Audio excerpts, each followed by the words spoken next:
Pues buenos días. La idea hoy entonces es revisar este tema. Me pareció bastante interesante ahora que estoy haciendo esta rotación con el doctor Mora.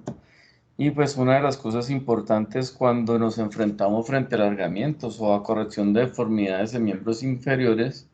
pues es esta complicación que, como veremos, es bastante importante. Trataremos de determinar cuál es el riesgo de las lesiones en alargamientos, definir los nervios más comprometidos y saber si hay tácticas de prevención de estas lesiones. Entonces debemos saber que la lesión neurológica es la complicación más seria en alargamientos. Está descrito en los artículos, principalmente el doctor Paley es uno de los que más ha escrito y el doctor Hessenberg acerca de esta complicación.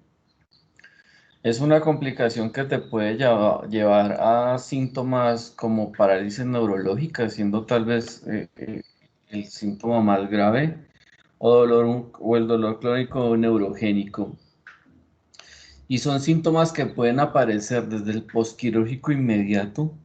o pueden ir apareciendo posterior al alargamiento progresivo. Y de ahí la importancia de estar pendiente, conocer que existe esta complicación y estar pendiente de buscarla activamente,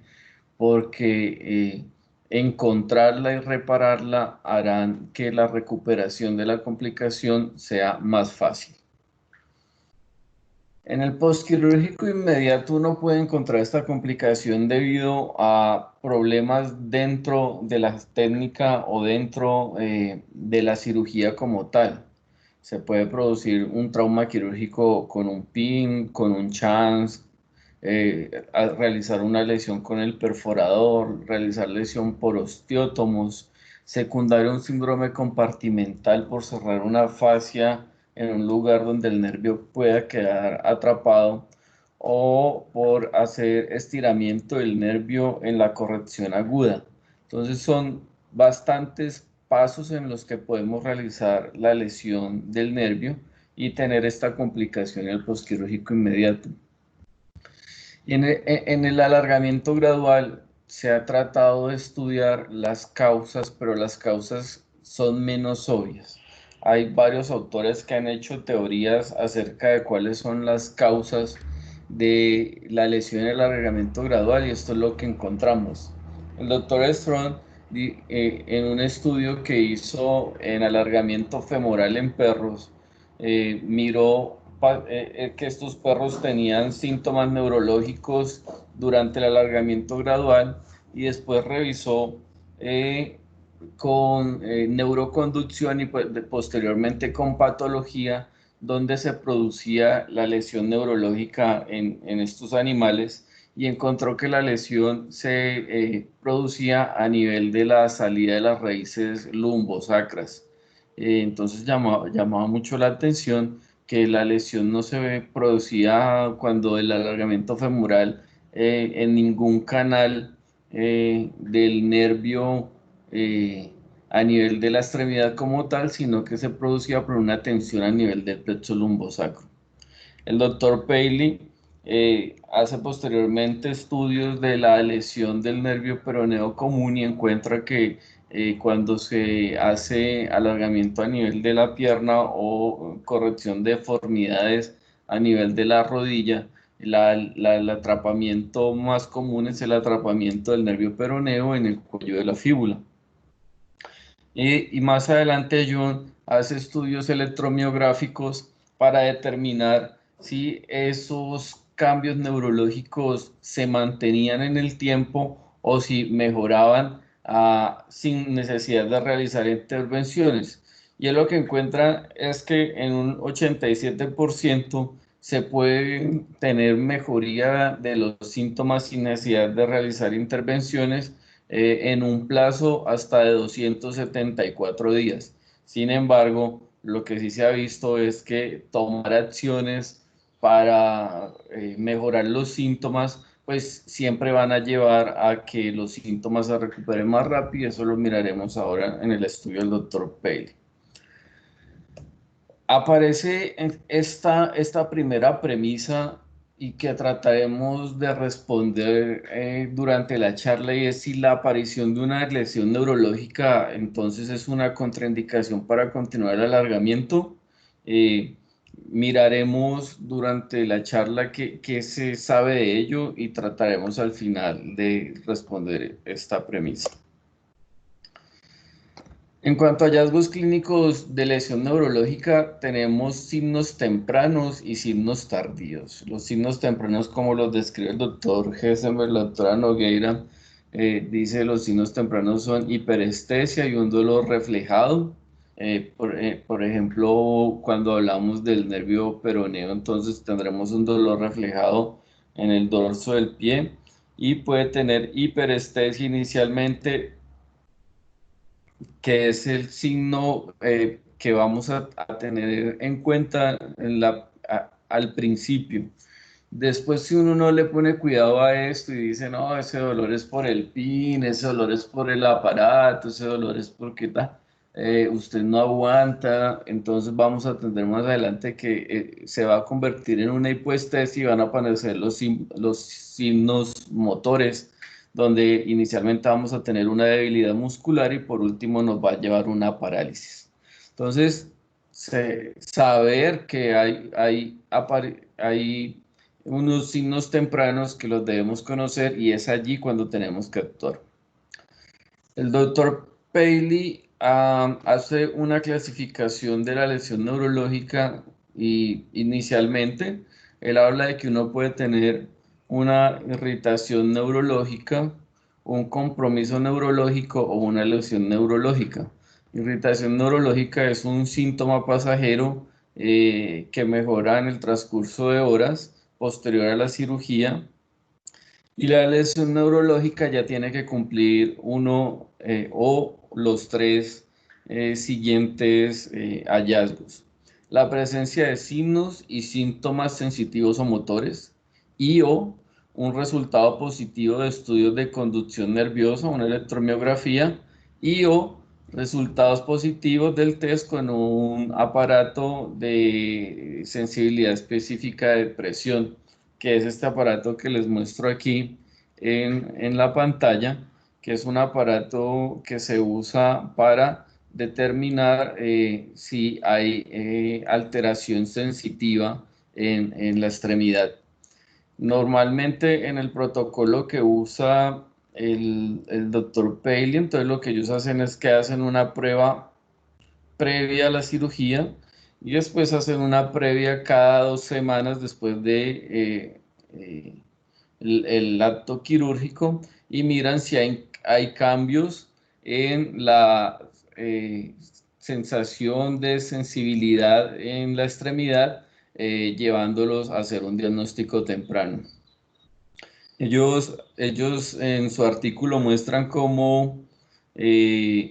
miraron la especificidad y sensibilidad de este aparato comparado con la clínica, y después lo hacen comparado con estudios de neuroconducción, y encuentran que tiene una especificidad, una sensibilidad del 100% con una especificidad del 87%. Hablan entonces ellos que es un buen examen para tener en cuenta que disminuye las molestias que puede producir una electromiografía y es más específico que solo la clínica.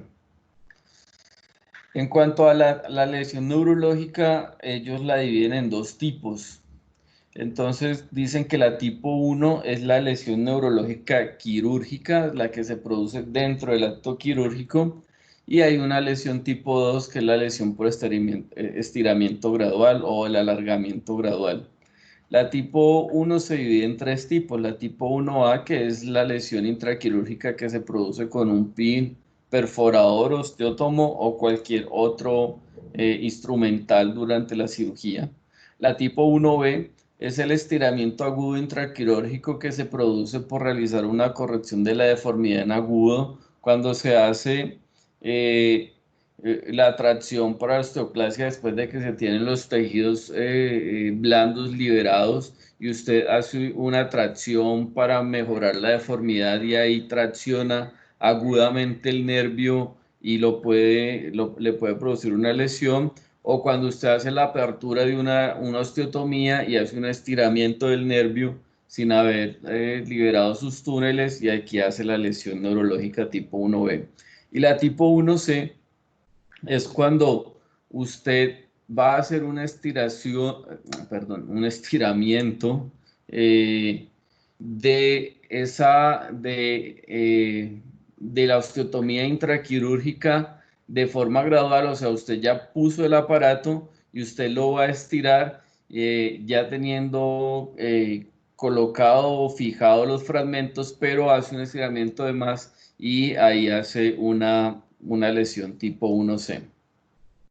En las tipo 2 las divide en dos. La tipo 2 es la que es causada solo por el alargamiento, o sea, aquel paciente que salió de la cirugía, no hubo problemas intraquirúrgicos, empiezan a mover el fijador de Ilísaro, el monolateral, y durante el proceso de ese alargamiento empieza a hacer síntomas de lesión neurológica. Y la tipo 2B es cuando pasa lo mismo, pero además de que se está produciendo un estiramiento, ya sea porque está dentro del canal del nervio peroneo, hay un pin que quedó atravesando y inicialmente no produjo síntomas de la lesión neurológica, y la lesión se está produciendo porque el pin más el estiramiento está produciendo los síntomas neurológicos. Entonces vemos cómo hay distintos tipos y hay que buscar cada uno de ellos. El doctor Paley habla de que estos tipo 1 normalmente son los lesiones que en su estudio vieron ellos que se producían durante el inicio de la realización de los procedimientos, y son los propios de la curva de aprendizaje, así lo describen ellos en el estudio que tiene él con el doctor Hessenberg, que ahora se los muestro, y dicen que esos lesiones tipo 1 ellos los encontraron al principio en sus pacientes que hacían al principio, y que después tuvieron un aumento de estos pacientes cuando empezaron a hacer más correcciones o más alargamientos en agudo, y veían que ahí producían lesiones tipo 1C. Las tipo 2 son la mayoría de las lesiones neurológicas que se producen durante el estiramiento gradual, y tienen una causa que ya la vamos a mirar. Entonces este es el estudio grande que tiene el doctor Paley con Hessenberg y la doctora Nogueira, donde muestran 650 pacientes con 814 extremidades, y la prevalencia de lesiones neurológicas, ellos hablan de que tienen 76 casos de las 814 extremidades, que les da para un 9.3% de prevalencia, que es un número importante. Si dividimos esto por la edad de los pacientes, encontramos que en pacientes menores de 6 años encontraron una prevalencia del 3%. La población que más prevalencia tenía es esta, entre los 6 y los 18 años, o menores de 18 años, que es el 11%, y los mayores de 18 años, el 4%. Y si lo dividimos por el tipo de lesión, encontramos que, como ya les había dicho, la tipo 2 es la más frecuente, o sea, es aquella que se produce durante el alargamiento gradual. Si miramos según la indicación quirúrgica, ellos dividen los pacientes que se hicieron para tratamiento o alargamientos por estatura corta, y los tratamientos por discrepancia de extremidades, y los pacientes que más prevalencia tuvieron son aquellos pacientes que se les hizo tratamiento por estatura corta y que tenían asociado una displasia. Dicen ellos que hay que tener en cuenta entonces que estos pacientes pueden tener predisposiciones anatómicas para realizar el atrapamiento del nervio durante el alargamiento, y habría que tener en cuenta que si usted va a hacer un alargamiento de uno de estos pacientes, pues siempre debería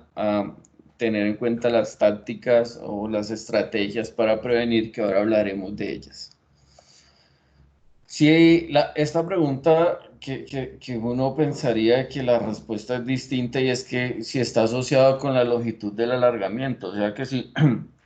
a mayor, a mayor alargamiento, mayores síntomas o mayor aparición de la lesión neurológica y lo que encontramos es que no, es que si alguien va a hacer una lesión neurológica, lo realiza entre los 2 y los 5 centímetros o 2 y 5,5 centímetros del alargamiento, o sea, haciendo un alargamiento entre lo que nosotros conocemos, un alargamiento normal. Pero mire cómo cuando ellos pasan de los 6 8 centímetros, los valores no son tan altos como los que se encuentran al principio.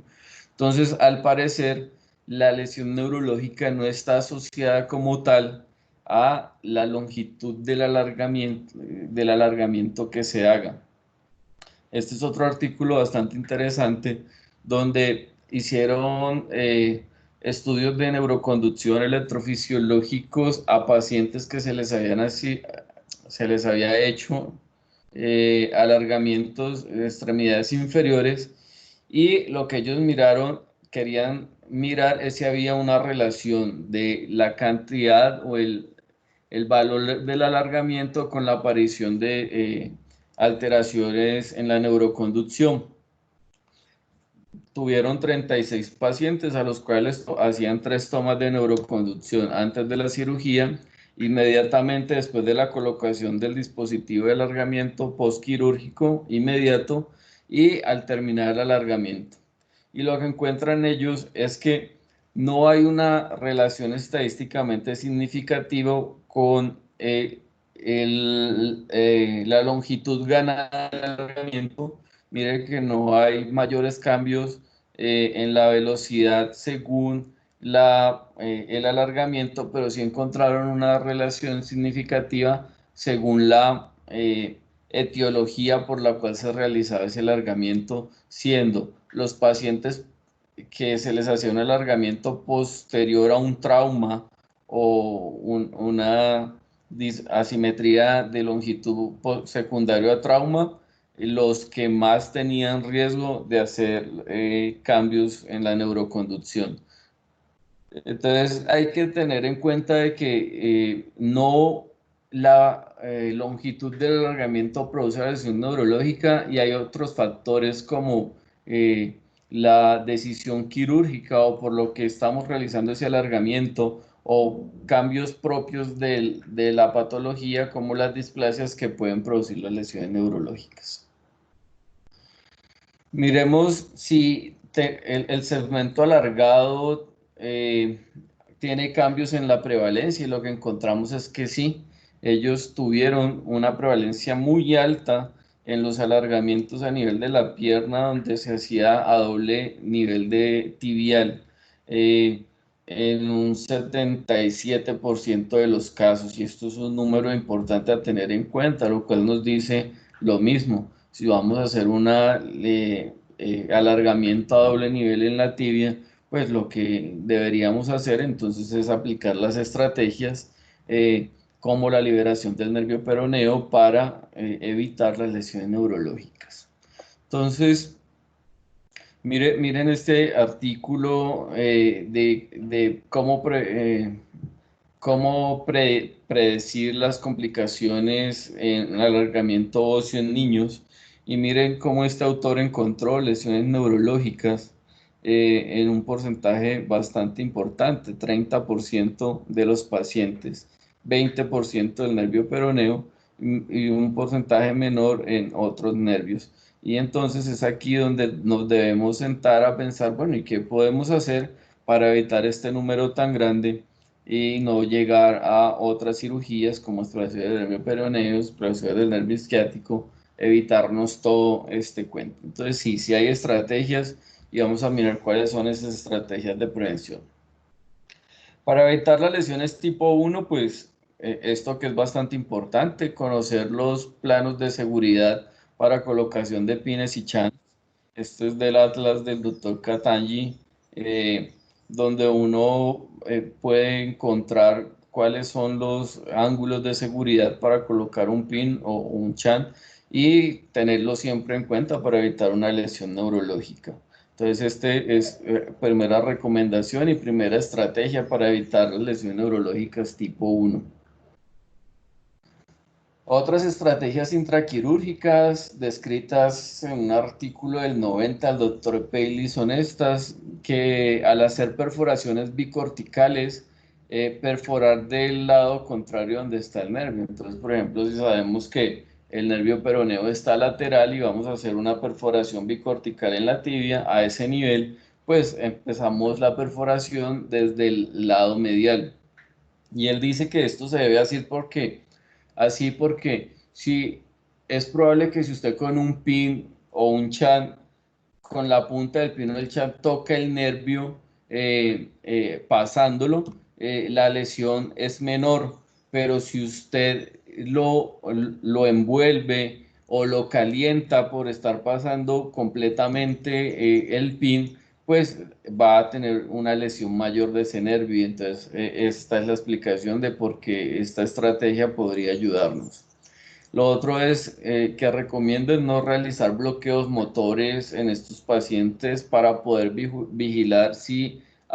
se toca el nervio, la contractura del músculo y saber que estamos realizando eh, una injuria a este nervio y entonces parar el procedimiento. Lo otro es el uso del estimulador de nervio, que lo usa mucho el doctor Paley. Es, si usted tiene duda, pues diseca el nervio y mira que el nervio esté funcionando. No uso de cierre oscilante en las osteotomías cercanas al nervio y hacer fasciotomías en los procedimientos grandes para evitar el síndrome compartimental, que es otra causa de lesión neurológica secundaria. En miembros inferiores tenemos dos procedimientos que también funcionan como estrategia y también se pueden hacer de manera profiláctica para evitar la lesión neurológica. Una de ellas es la liberación del nervio peroneo,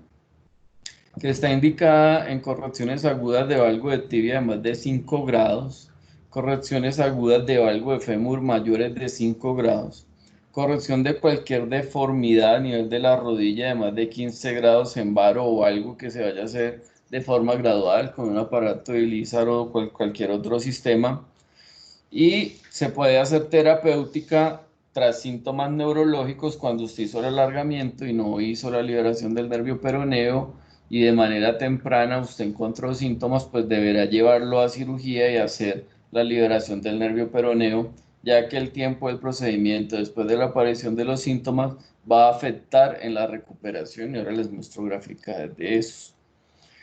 Este procedimiento, que es un procedimiento relativamente sencillo, pero que debemos conocer su técnica para realizarlo de manera adecuada. Recordar que este túnel se debe abrir en dos lugares. Ya vamos a mirar en la técnica cuáles son esos dos lugares para que el procedimiento sea bien hecho. Entonces, este paciente se pone en decúbito supino con un bulto bajo la cadera, pero también se puede hacer en lateral o en prono. Uso de torniquete opcional, y antes de empezar pues hacemos una palpación percutánea del nervio para saber dónde vamos a hacer la incisión. Hacemos una incisión de 3 a 5 centímetros paralelo al nervio sobre el cuello del peroné, disección del tejido subcutáneo, cortamos la fascia posterior hacia el compartimento lateral, ahí tocamos el nervio y disecamos sobre él y identificamos el borde proximal y distal del nervio cuando lo encontramos. Ahí vamos a encontrar esta fascia sobre el compartimento lateral, que es la primera fascia que vamos a incidir, sin liberar la grasa perineural que está alrededor del nervio. No necesitamos disecar totalmente el nervio, necesitamos saber dónde está, palparlo, verlo, pero no es necesario disecarlo totalmente para evitar irritación neurológica. Se sigue el nervio hasta el compartimento lateral, ya hemos liberado esa fascia que está sobre el compartimento lateral. Hacemos retraemos estos músculos del compartimento lateral y debajo de esos músculos vamos a encontrar esta fascia,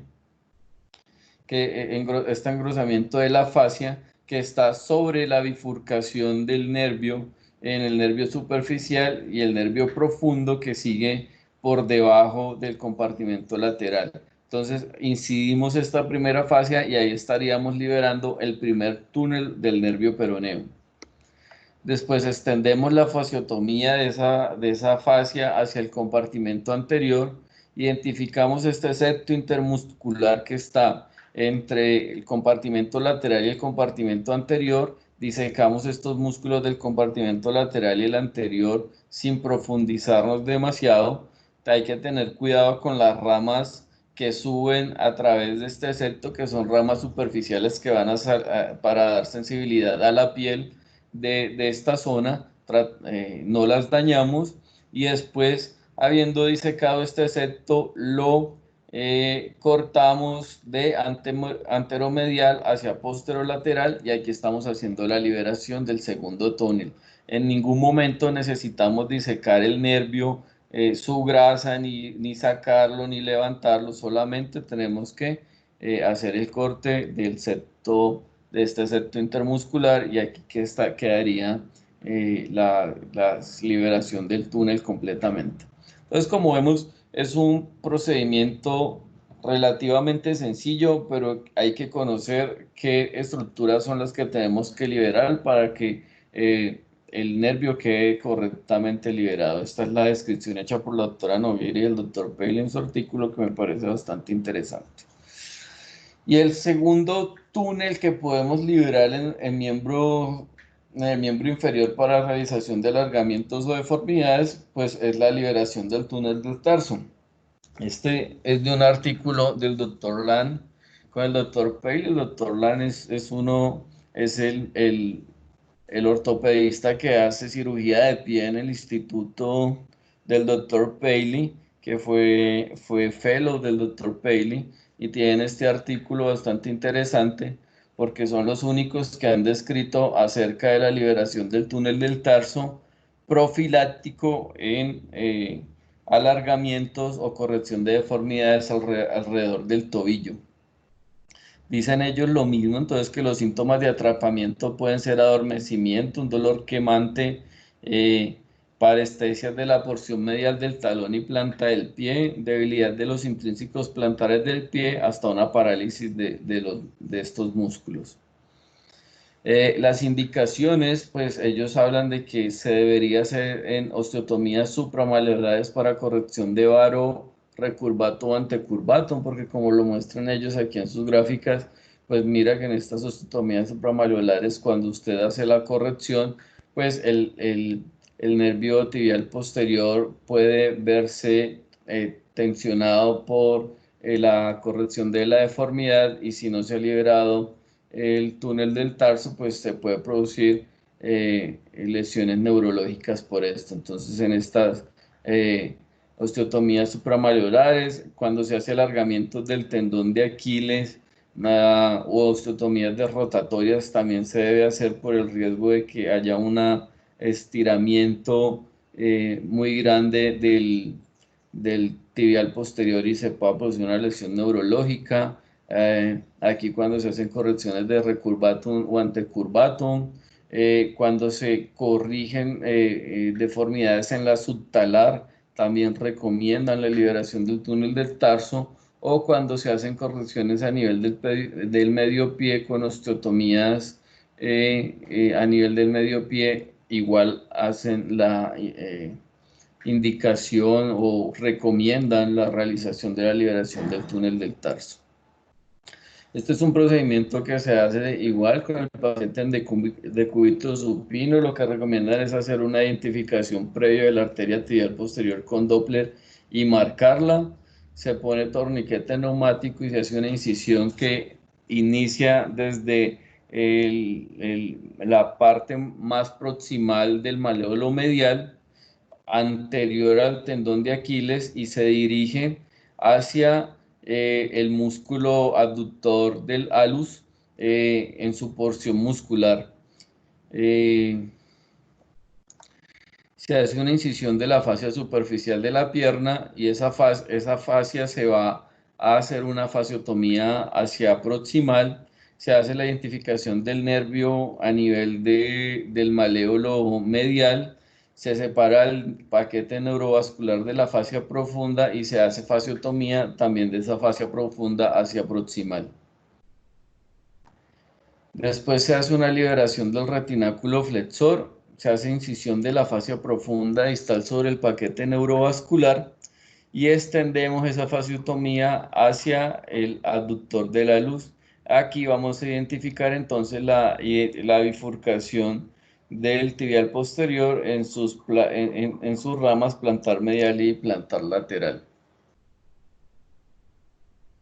Cuando estamos acá, lo que hacemos es identificar el borde superior del abductor del alus,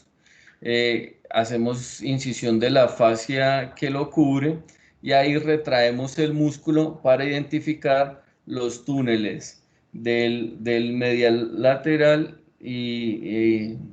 del plantar medial y el plantar lateral, que el uno se dirige hacia inferior del calcáneo y el otro se dirige medial y anterior al calcáneo. Esta fascia profunda que va hacia anterior del calcáneo debemos estar seguros que la incidimos hasta el final para tener una liberación completa de este túnel hasta la porta pedis, pues, que es el lugar donde se puede hacer atrapamiento del nervio si no la liberamos completamente hasta el final. Por último, lo que se hace es liberar el tejido que queda entre los dos túneles, entre este túnel que liberamos acá y este túnel que liberamos acá. Acá hay un tejido que separa los dos túneles que también se debe buscar y liberar para que ya quede totalmente suelto el tibial posterior y evitar lesiones de este nervio. La liberación terapéutica entonces estará indicada en esos pacientes en los cuales se inició el alargamiento y no se realizaron estas estrategias y el paciente comienza síntomas. Y aquí la importancia de estar pendiente de los síntomas y si es un alargamiento grande o tiene alguno de los factores de riesgo que ya hablábamos, un paciente con una displasia y usted lo hizo y no realizó la liberación profiláctica, que es lo que se debería hacer, pero pues por alguna razón no se hizo y aparecen los síntomas, pues usted deberá llevar a ese paciente 14 días, en los primeros 14 días de la aparición de síntomas, porque como ellos muestran en esta gráfica, los pacientes que son llevados de manera temprana, el promedio de días para la recuperación del nervio es mucho menor que esos pacientes que son llevados 14 días después. Entonces estos pacientes pueden llevar hasta un promedio de 220 días para tener la recuperación solo por no hacer el procedimiento de manera temprana. Y esta pregunta, si se debe suspender el alargamiento, pregunta que habíamos dejado al principio abierta, y lo que se reporta entonces es, usted lo que debió haber hecho es haber hecho la liberación profiláctica del nervio si usted tenía algún factor de riesgo para hacer una lesión neurológica, pero si en caso de que usted tenga síntomas sin cambios en la neuroconducción,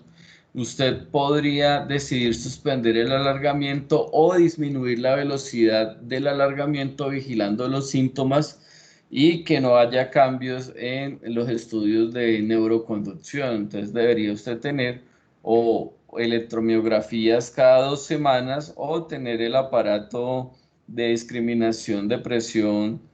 sensitiva para poder estar vigilando si esos cambios no son solamente clínicos, sino también son electromiográficos. Esto solo para mirar si realizar la descompresión de rutina cambia realmente la prevalencia de la lesión. Pues este es un estudio hecho por estos coreanos donde hacen 80 alargamientos en 40 pacientes todos son alargamientos por estatura, o sea, eran alargamientos bilaterales y a todos se les hizo liberación del peroneo de rutina, como lo describe el doctor Pale y la doctora Nogueira, y lo que ellos encuentran es que de los 80 casos solo tuvieron una lesión neurológica y fue una lesión neurológica tipo 1. Entonces, ¿cómo realizar, cómo tener en cuenta estas estrategias y cómo realizar la liberación de los túneles? Pues claramente sí disminuye el porcentaje de las lesiones neurológicas en alargamientos. Entonces las lesiones neurológicas son la complicación más grave y eso nos debe quedar claro si vamos a decidir realizar alargamientos o corrección de deformidades en miembros inferiores. Debemos conocer y realizar las estrategias de prevención, saber que hay factores intrínsecos en el paciente para tener la complicación, como son la displasia o que sean alargamientos secundarios a trauma, que se demuestra en la literatura que aumenta el riesgo de que se produzca una lesión neurológica. Realizar descompresión profiláctica de los túneles si nos encontramos frente a cualquiera de estos factores de riesgo, siempre entonces será lo indicado. Y en alargamiento sin liberación, hacer el procedimiento de descompresión tempranamente nos va a traer buenos resultados, así que en estos pacientes deberemos actuar de manera rápida. Eso era lo que